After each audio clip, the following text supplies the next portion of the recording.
Hello, good morning. This is Hyper G or Hyper Geek, and I'm here with Lucky Sixes. Hello. How you doing, Lucky Sixes? You alright? Not too bad, but Good. a bit of a break. Yeah, so. It's just after Christmas. We've had about 6 days since the full release of second edition 9th Age. We've had a bit of a debate over whether we're calling it beta, or... Beta, I'm beta. Beta, you're beta. Okay, beta. Well, whatever version you want to call it, it's this version, released, as you can see, on the 17th of December. We're two 9th Age players that have completely not played version 1.3 of... Or 1.2. Or 1.2 of the 9th Age. We're 1.1 players, formally. And we also have never played a game of 2.0. So rightfully so, we're the best people to review the book. If you want to know everything about 2.0, listen to two people that haven't even played the game. Yep. But either way, this is also our first video review, so we're going to give it a go. And if nobody watches it, and that's up to them. They've missed out. But they will, because we're amazing. Yeah, naturally. Right, so we've already talked for a minute, and we want to try and keep this as swift as possible. And it's a huge rule book, and we haven't got any notes. We did have notes, but Lucky Sixes lost his. Yeah. I was very well prepared, and then it wasn't. I think one thing we should say is we're probably going to split this up into 2 or 3 different videos as well. So we won't go through the whole video, the whole rule book. No. But we'll go as far as we can, and then we'll split it up so that it's not 3 hours long. Yeah, because it will be, because I do waffle on. So, we do. And we haven't even prepared as much to say that we're going to do the second video at the start of the magic phase or anything like that. We haven't got any kind of It could be anywhere. Could be anywhere. Could be it. So with that in mind, see you for the next one. Good one. Right, so we'll skip past the contents page and the introduction. I mean, we're not going to read everything out. We'll try and, while this is scaling out, we'll try and focus on the major changes or some bits that we find are quite interesting, or that we think will have quite a big impact on the game from where we've come from and from what we know of 1.2 and 1.3. Yeah, I mean, we'll mention if we think something happened in 1.3 that we didn't play, but our specialty was 1.1, if you can call it a specialty. So there's a whole load of blue text on this page. I'm not entirely sure it's... I think a lot of this is just rewording to what you said. I don't think... So we're concentrating on game effects, really, aren't we? The interesting things about the game. Yeah. This is just all clarification on what base size, where you count as being in terrain or out of terrain and stuff like that. So all good clarification. I think one thing I noticed about the rule book, I don't know if you agree, is that the clarification was really in detailed. Yeah, really specific. It is, some of it's tedious, but it's necessarily so. I think. And I think there'll always be a player who knows exactly where every rule is in the book and knows exactly what quote when you try and do the rule wrong. That isn't us, though. No, that isn't us. It definitely isn't us. So I'll just carry on. The whole multi-part models, predominantly it was the same as 1.1 and 1.3, except that they've split up some of the profiles, haven't they? Yeah. Into 3 different sections. I don't know how much we want to talk about that or save that more for the actual army book reviews. For them bits, but I think but essentially all that's saying is that there's multi-part, so there's different. If you've got a rider on a chariot, on a chariot or the best example, aren't they? Or a rider on a monster and stuff, you use different offensive skills, but the monsters. Defensive skills. Yeah, and the global skills, I think, is the third one, and that's basically your movement, etc. But I kind of like how it's split up. Do you? I mean, the chapters. Again, it's clarification, isn't it? And it does help things out. Rank and file, full ranks. I think that's largely the same. One thing is different is line formation. Yeah, line formation, first change. Over to you. Yeah, so this is it's basically the old horde formation, but instead of 10, it's gone down to 8. So probably slightly more cost effective for the smaller points of 4,500. So you're not going to see as many 40 and 50s, but when you do, they're sort of 8 and deeper. But the big thing about this is you cannot add rank bonus to their combat score. So yeah, instead of having a horde formation where you've got a static combat res of like +3 for your ranks to begin with, and loads of attacks, and it's either or now. Yeah. So if you want 8 wide, you get the extra attacks and fight an extra rank. I think what you've got to tell yourself is the extra 8 attacks, or however many attacks you're going to get. Is it going to do the 3 combat res? Yes. That you get from the exactly thing? And if it's going to do that and more, it's worth it. If it's going to do a similar amount, it all depends, doesn't it? Really? Depends on the unit and depends on the firepower and whether you want them to live or not. Yeah. Because I know that just going on an example I have with orcs, they're not going to survive no matter what you do. That's it. Yeah. So normally if you're going like that, you're also allowing more attacks at you. Yeah. Because if you're 8 wide, they could be 10 wide. Yeah, but likewise, the movement capability of an 8 wide unit is a lot better. It's not as clunky as a 10 wide unit. Yeah, I like it. I think it's quite nice. Although I'm sure there are people out there who have got plenty of movement trays that are 10 wide, totally ready for their unit. I've literally just bought one. 8x4. That was the weirdest order I've put in. I know, such a shame. So, yeah, there are a few movement trays that are not obsolete because you can still use them. Oh, yeah. You can still take a unit 10 wide. Even more hoardy, But, you're just overcompensating. Yeah. I think the centre of the unit is the same. I think so, yeah. That's pretty just much. A clarification. And I think this is the same as it was before. So, very, very clear. The centre of the unit, even if you've got incomplete ranks, it's still in the middle. And it's just saying if you've got a bigger unit or a bigger model attached to you, then you use the whole footprint of the model. Yeah. So it's just good for clarification, I think. Yeah, as though the rectangle was complete. Yeah. Okay. This changed ever so slightly, didn't it? In that they separated out the charge phase and the movement phase. It used to be that the charge phase was the first sub-phase of the movement phase. Now the charge phase is completely on its own. I guess that's because, well, I know from our own experience, we used to do one charge, forget that we had more charges, then move on to the rest of the movement phase, didn't we? Yeah, I think so. Again, it's just how people remember, I think. Yeah, and then halfway through moving our other units, we used to remember with a lot more charges. Oh no, I forgot to charge that really important thing over there. Not so much of a problem when you're playing in a friendly group of people, but in tournaments, I imagine that would be a big no-no, and you'd end up losing out some vital charges. So I guess if you get your mindset ready that the charge phase is completely separate, then you're in a good place. Other than that, those phases are all combat is called melee. Melee. Melee now. Melee. Melee. I don't know. Whatever you like. Yeah, it means combat anyway. It's combat, Yep. And then some more clarification on active, reactive, and simultaneous effects. I'm sure there's plenty of ways to interpret that, but I think that what they've really done well is they've made it very clear. Yeah. What comes first, and they've done that with every rule that involves any kind of interpretation. Do stop me, Lucky Sixes, if I'm scrolling too quick or anything like that. Thank you. Yeah. Trying to get on. Aegis, anyway. you'll see that banded around. That's the new word. I like it. Do you? I like it. Yeah, I mean, I like that. It's kind of woo. Aegis. Or Aegis, I say. Oh, well, see, there's too many words here that we just don't know how they're pronounced. Yeah. Maybe we need that as a rule book. Yes. Like a dictaphone of someone saying all the phonetic alphabet. Oh, that's even better. Yeah, I like it. Yeah, I want to call it Aegis. You call it Aegis, or whatever you like. Agi. We'll probably still call it Wartsave for a little while. Special. Yeah, they're special saves, aren't they, as well?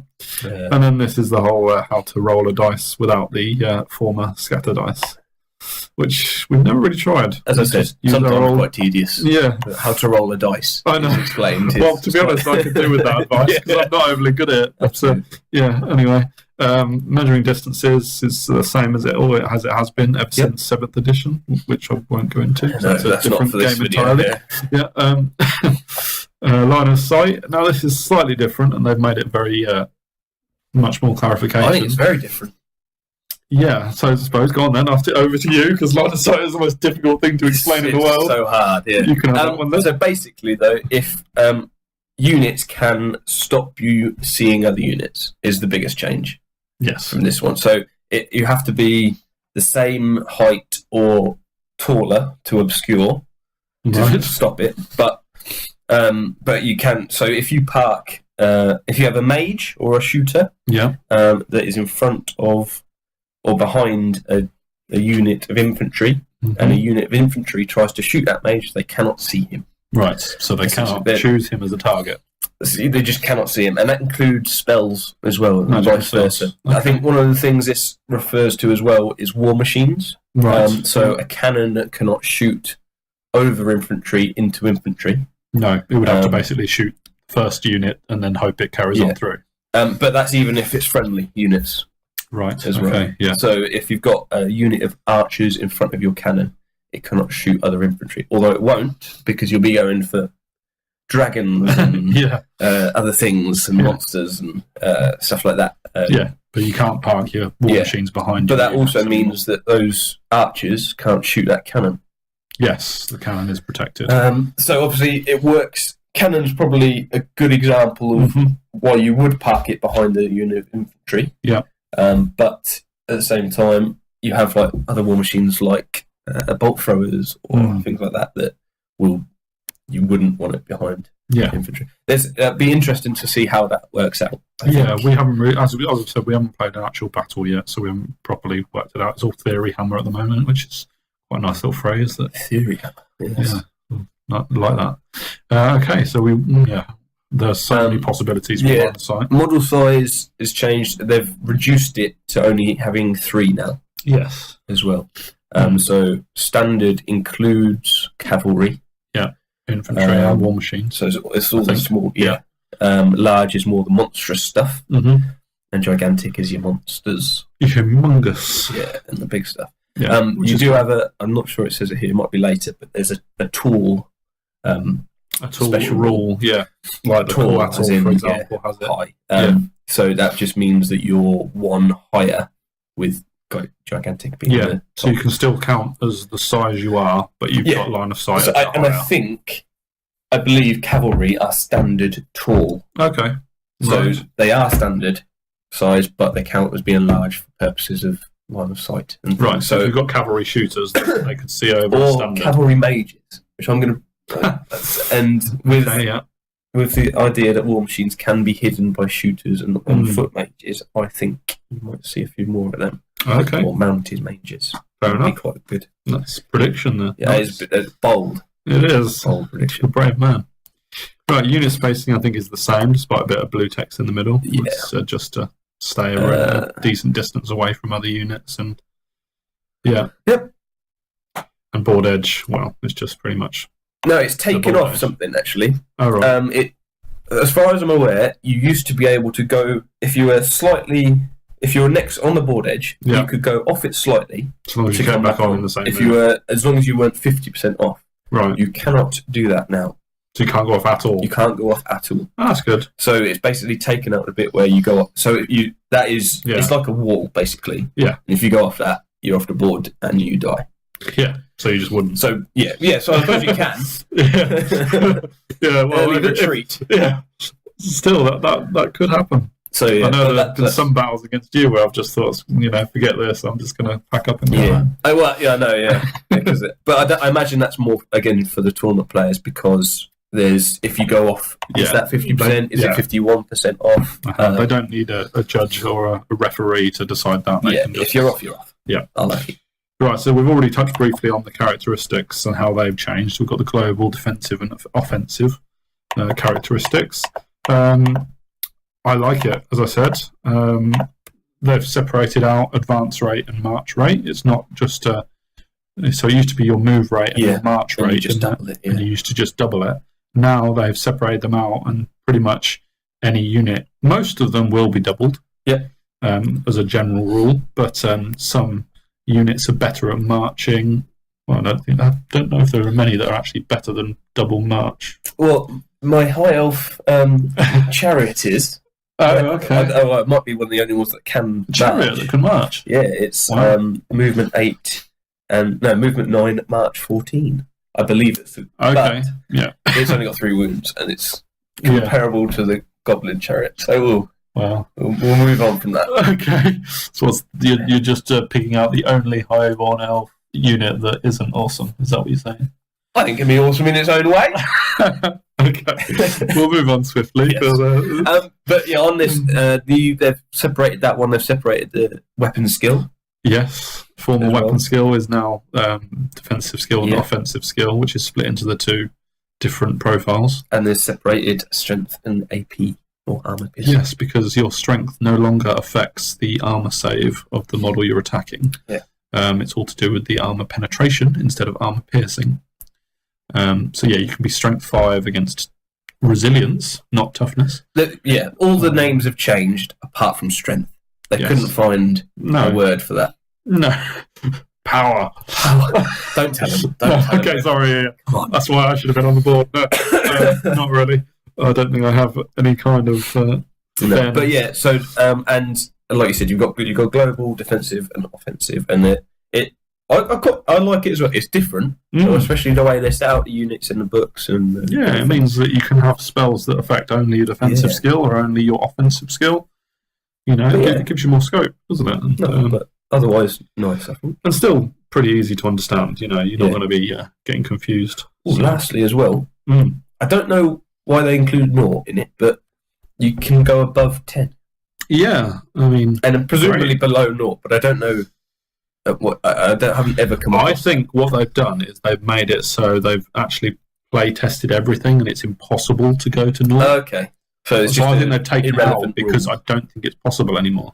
Like, you know, there used to be rules about weapons being destroyed, but you've always got a hand weapon. Yeah. They've taken out everything that can destroy weapons. Okay. Don't quote me on that, because I'm probably wrong. Was that the same when Skaven could blow up buildings? Yes, and it was only Skaven. It was like, they had a whole page of rules, fantastic. and they just, Bring that back. Yeah, was it Crack's Call or something like that?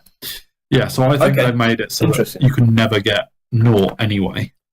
I think there's always, like, in a spell, it's like reduce this skill to a minimum of 1. Okay. They've always got that in there, so that you can never be naught. Fair enough. So there didn't need to be a rule to say what happens if you're naught, if that makes sense. Yeah. Whether that's the case with above 10 or not, I don't know.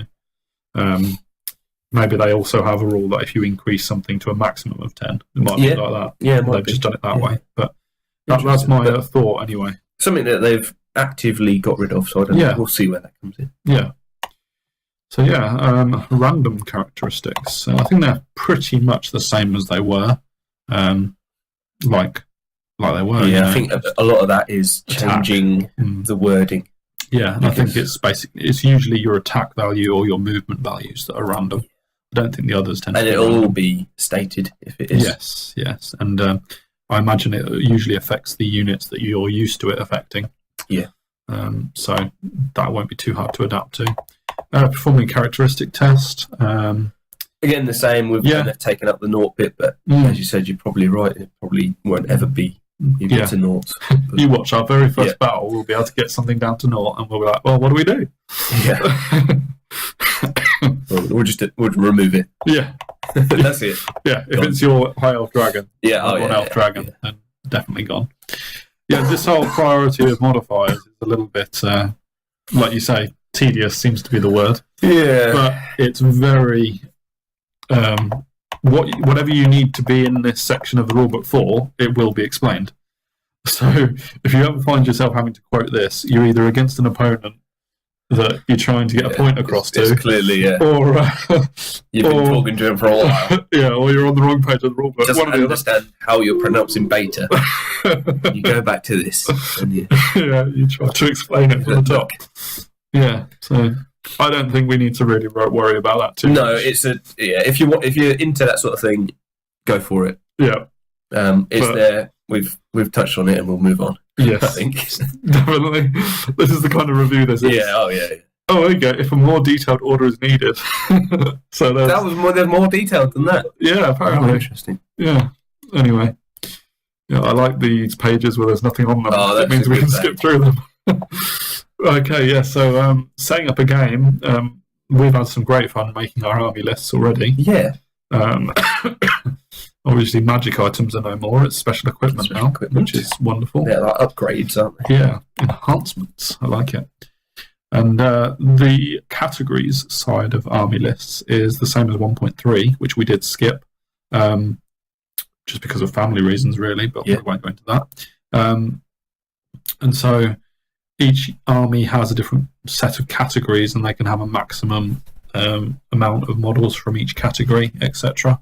I guess that those sorts of explanations will appear more in the army book reviews. Yeah, it was changed from 1.1 to stop having thousands of bows or loads of one particular thing. Yeah, like a complete gun line. And since they've sort of meshed it around to all so that everything fits into a category, or if it doesn't, it's special, and you can have unlimited. But if there's something that's particularly good, or fluffy, or then I'll put it into a category, and you can say. And normally it's monsters. If I'm honest, that's the biggest. There's usually a monsters and bows, for example. Yeah, I think ranged and monsters is probably the most common category that separates out from core and special. And of course, in 2.0, much like 1.3, you separate out. You combine rather characters into just characters rather than lords and heroes. Yes, and you can have as many lords or as many heroes as possible as long as it's within the range. Yeah, as long as it's within your category. The only other thing on that is that some things can count for two categories at the same time. It'll probably tell us about that. I think. Probably. Oh yeah, we probably needed to show this page rather than what we've. This is what we just talked about. Yeah, so I can't imagine that 10 seconds of us talking doesn't cover it. God, no, that covers everything. I think we can probably finish the video here. To be fair.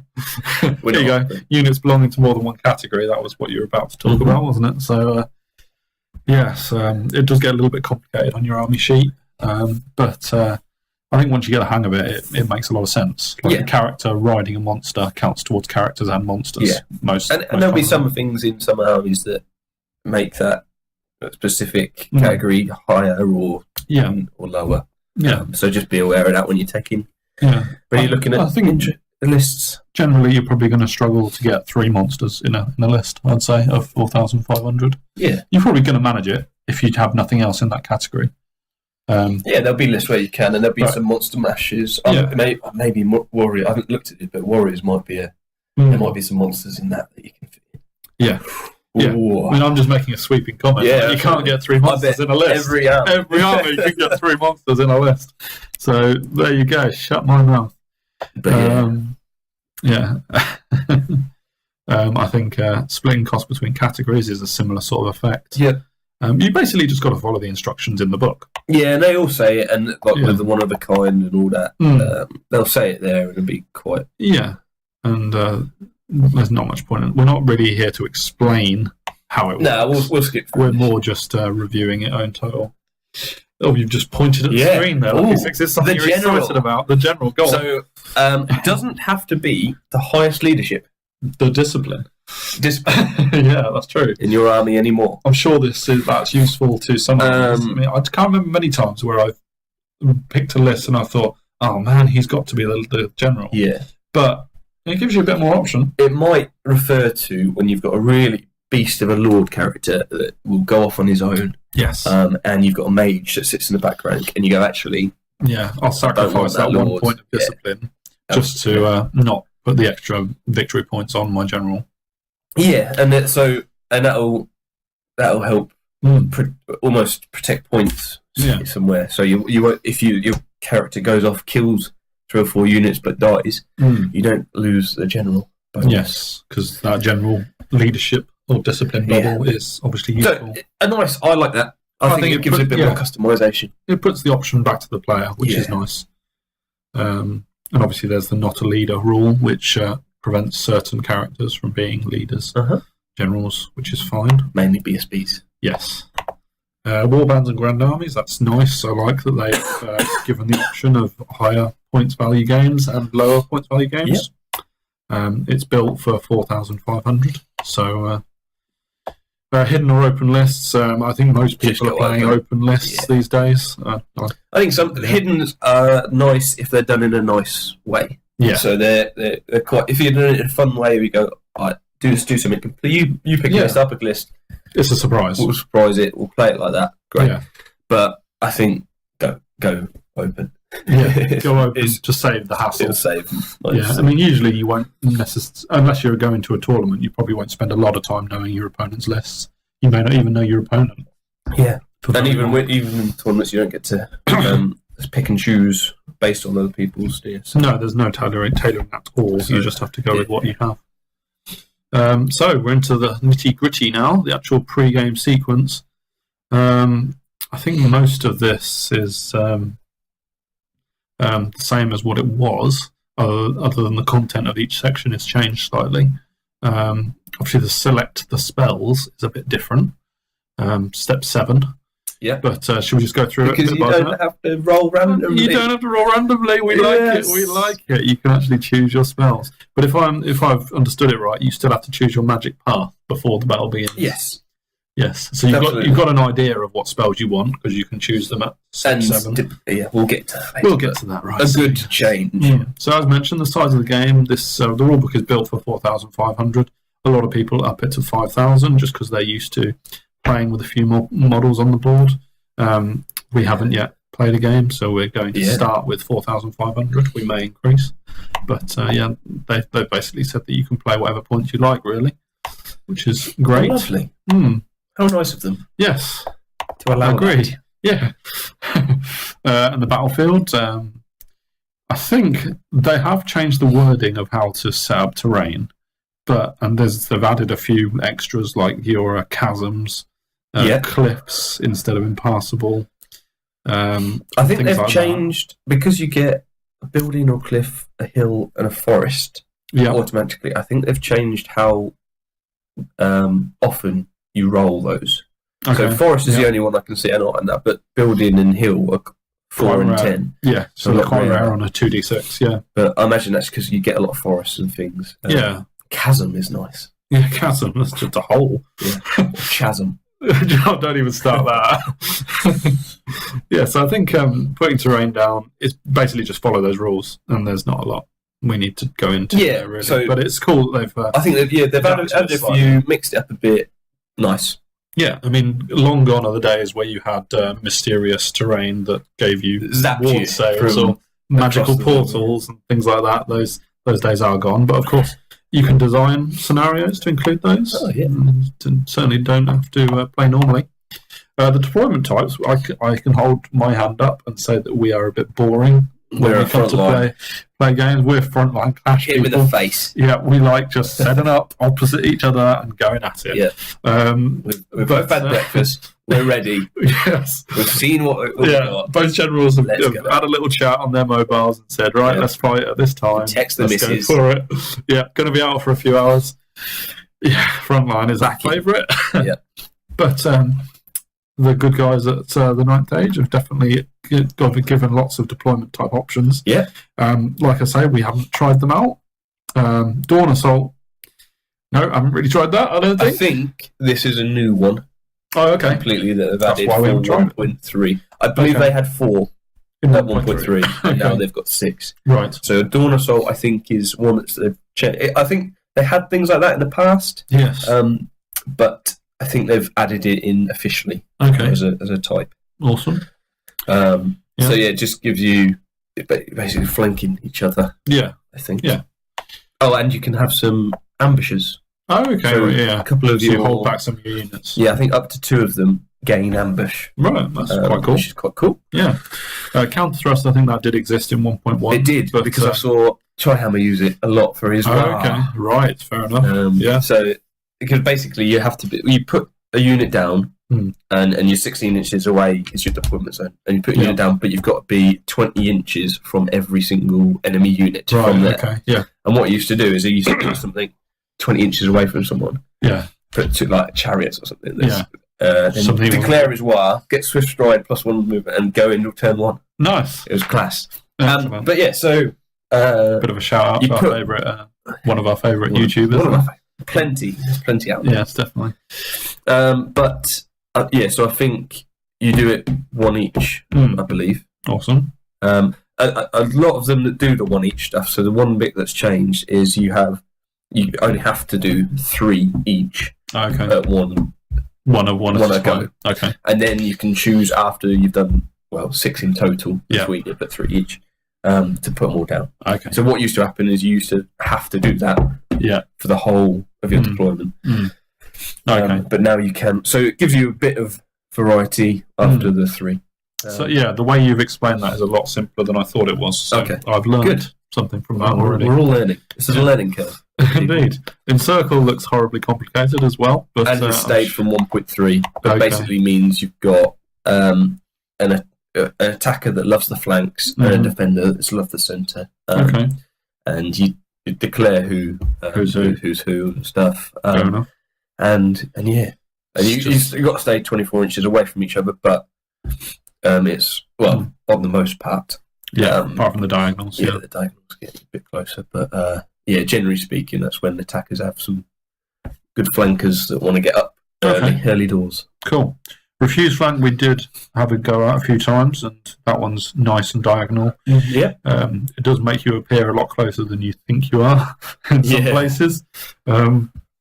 But yeah, that's a fairly self-explanatory one, really. Just you're 18 inches apart at most, rather than 24, which is kind of favours the combat armies. Or if the shooting as well. Who can get back in the corner. Yeah. So it favours both.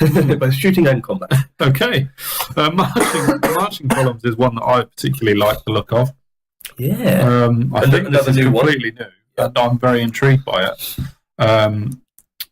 It looks like it's just 2 armies on the march, and kind of have to plan where you want your armies as your units as you're deploying them, because once you put your first unit down, the next unit has to go further forward. Yeah. In theory.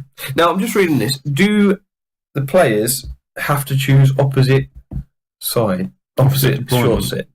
Because you choose left or right, and you go left to right. Say I choose the left side. Yeah. I choose the left, and I put unit going to the right.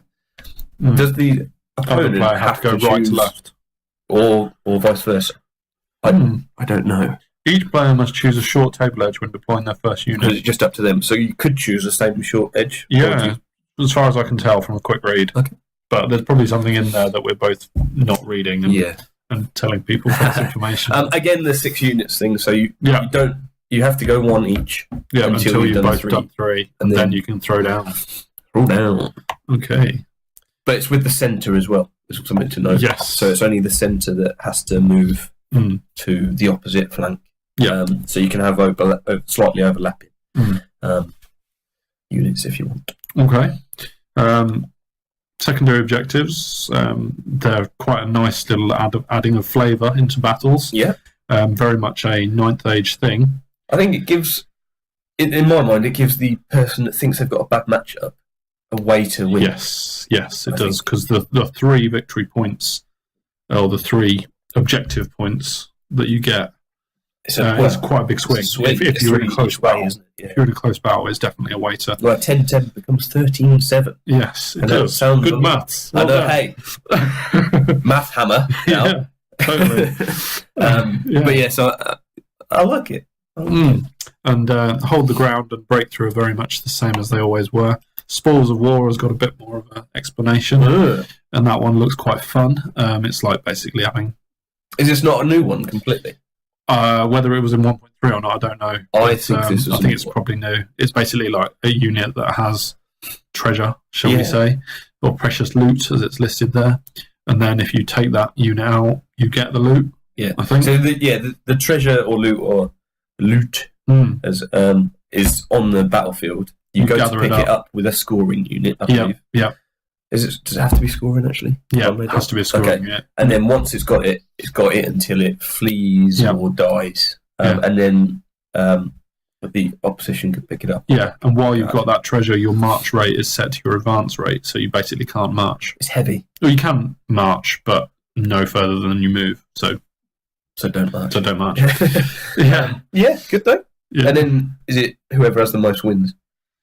Yeah, I guess so. That would make sense. It would explain that later, yeah. But yeah, and King of the Hill is a nice, nice little one. I think that's relatively new. I mean, it's an age-old kind of objective, but just grab the hill. Doesn't have to be a hill. No, it doesn't. Yeah, that's the weirdest looking hill. It's a building. Yes, but be the king of it. Well, my house is the hill. Yes. It's not. Nice. But basically defend it, isn't it? Yeah. So if you get the opponent, you each pick one. and if you get the opponent's one, you win.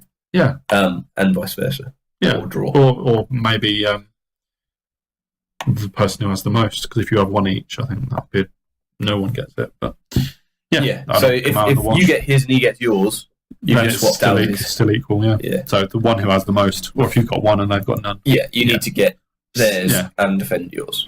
I believe. Yes, and that's just basically a slightly different version of Get the Centre, isn't it? Yeah. Because the terrain could be anywhere. Capture the Flags, that's a standard one. Except obviously the difference in 1.1 and 1.3 is that most units, even with or without standards, can be scoring. They separated out scoring and standard bearers, didn't they? Yep.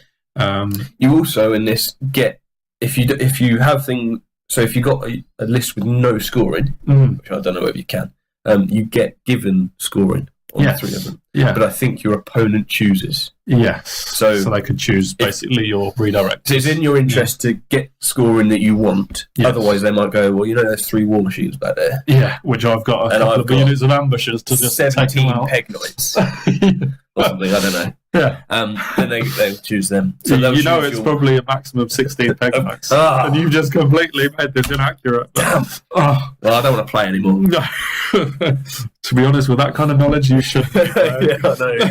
But so they'll choose your weakest units. And they can choose chaff and things like that as well. And for all we know, it may not be possible to choose an army without that many scoring units. I'm sure some people could manage it. Yeah. Secure target is similar to getting treasure or objectives, just they don't move once you've got and it's not terrain, I guess. Yeah. They've added a third of the long table edge length is just basically because you can have different sized tables. Of course, yes. So it's further clarification. Don't read into it too much, but no. If you don't have a standard board, it's a third of the edge. Yeah. I think earlier on as well, I think we skip through it. I think it says how much an inch is in millimetres. Oh, really? Yeah. Oh, gosh. So, it comes out occasionally. Yeah. But if you're desperate to play in millimetres, that'd be some converting, wouldn't it? It would be. It's something like 2.25 or something like that. Well, that's how I'm going to play my games now. All right. So deployment zones is pretty similar. Obviously, it depends on the kind of deployment you're doing. But it's rolling a d6, and whoever wins decides. Simple. So that's usually you, because you're better at rolling a d6. Which, my 6s. Yeah, lucky 6s. That's his name. Yeah. Spell selection. So this is the fun one. We've already kind of gone into it, but there's 3 different levels of mages now. Yeah. Or wizards. Apprentices, adepts, and masters. Their rules are pretty much written there, but they are very, very clear. The funky one is that the adept and the masters cannot choose certain spells in combinations. So you'll see the adept cannot choose both learn spell 1 and 4, and the master cannot choose learn spell 1 and 6. That is showing some really good design, the magic paths. Yeah. So they've basically decided that spells 1 and 4 for a middle level wizard would be too powerful. Or because what I've noticed on some of them, I haven't looked at all of them, is that they're the same type of spell. Right. So you might get 2 magic missiles. Yes. And obviously, I think dispelling's a bit harder now. Yeah. So if you've got 2 magic missiles and you don't really care which one goes off, then it's hard. I believe I know pyromancy is. Yeah. And I think same with alchemy. Okay. So they might not just be missiles, but it might be the same type. So it of might spell. not be the power of the spell; it might be the type of the spell. Yeah. Yeah. They go into it a bit more detail later, don't we? Yes, they do in the actual rule of the wizards themselves. Yeah, 1, 2, and 4, they get the selection, and you can swap any of them for your hereditary spell. Yes, I like that the master comes across as so much better than the other 2. Yeah, especially with the later rules of because we can go into it now. I guess as adept and the master have channel. Yes, they do. Which stacks. Mm-hmm. So that's going back to old days where you used to it does, 1 for each. But that's not magic dice, it's veil tokens. It's veil tokens. I think it's really nice. And then the only addition is master has +1 to cast. Yes. Which actually is a big thing. It's a big thing because no one else gets it. Not many of them. Yeah, I mean, there's a lot of talk about, what's the point in taking a master? You may as well take more than 1 adept. But that's a debate that's raging on for a long, long time. I think what you find with a lot of masters is they have the book of +1 casting. Yes, arcane power, something like that. Yeah. Because then you get 2+2, and that's quite a big swing. And if someone hasn't got a master, which is quite possible because there's so many good choices around. Yeah, well, there's lots of options with these different 3 levels. I like it. And the very first battle we're going to do, you've got a master and I've got an apprentice. Yeah, so we'll see. We'll see how that goes. Hopefully, I'll smash you up, bro. Well, in theory, that would be the prediction. In a magical sense. Yeah, mine's an orc. He's awesome. So yes, it was a dragon mage. So orc every let's time. See who wins there. Every time it's an orc. Anyway, so yeah, we'll probably come across that again in a later video. Yeah. This video is currently at 40 minutes, so we'll carry on and hopefully until the end of the pre-game sequence. So we'll carry on quickly if we can. Yep. Declare special deployment. That's basically if you've got scouts or ambushers, you have to tell the opponent at that stage. Yeah, good. And you have to say what you're going to use. Yeah, that's good. And so you can't change your mind. I don't think we're the kind of players that really have that. We more forget. Yeah, what we're going to do. Yeah, like, turn 3, I didn't roll for my ambusher. Yeah. Or turn 5. Do I even have an ambusher? Oh god, I'll roll anyway. Yeah. So, deployment phase. Whoever didn't choose the deployment zone decides who deploys first. I think this is very similar to how it used to be. So we probably don't. War machines don't count as all of one, so they are separate now. Yeah. So if you've got 5 war machines, which I think you'd struggle to get, maybe 3 again is my magic number. I'm going to say you can't have more than 3. Right, we'll go for it because I'm obviously right with that. You deploy them as 1, 2, 3 separately. Yeah. But obviously, if you're throwing them all down at the same time as all your units, then you would deploy them together. Characters still count as 1 unit, which is fine. Yep. I think it would get. Otherwise, it's pretty the same. Yeah. Yeah. And there's a lot of clarification on what order everything happens. That's a particularly good page. It is. Yeah. We've really skipped through it. Oh, charge phase. Wow. Have we got to there already? Should we stop there? Because now we're getting into the actual battle time to kill each other phase. Yes. And so, we've rambled on for 45 minutes. Yeah, and if anything, that's probably the least interesting of the 3 videos. Yeah, absolutely. Start off like that. If you've stuck through that, then well done. Fair play. Go get yourself a drink. You deserve it. So we'll the stop next there. We'll have a few more drinks. Yeah. Non-alcoholic, lad. That would be fun. It is 10 in the morning, I guess. It is, yeah. But so, right, we'll see you for the next one, which starts with the charge phase. Thank you all.